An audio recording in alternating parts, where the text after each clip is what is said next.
Oke, kita lanjut ya. Kita akan belajar bagaimana cara membuat link untuk afiliasi atau untuk penjualan Anda ya. Oke, kita akan membuat linknya di sini ya, di sini di bawah postingan ya. Oke, di video ini saya akan mencontohkan mengambil link banner dari mulaibisil.net ya.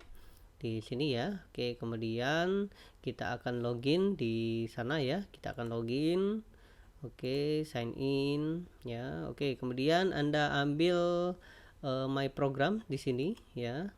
Kemudian beyond afiliasi program ya. Kemudian Anda bisa ambil di sini marketing tools ya.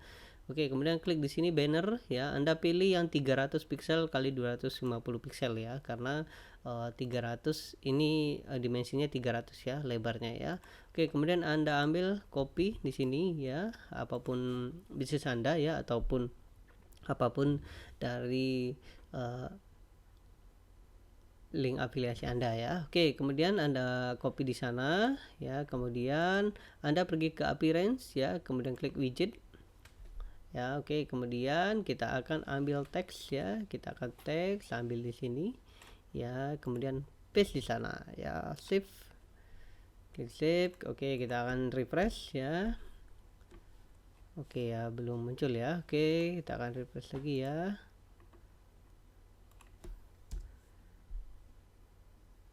Oke ya, biasanya sudah muncul ya. Oke. Oke, kita akan lihat di sini ya. Oke. Oke, sudah muncul ya. Banner kita sudah muncul, dan ketika sudah customer atau traffic yang mengklik ini, maka akan dibawa ke halaman afiliasi Anda ya.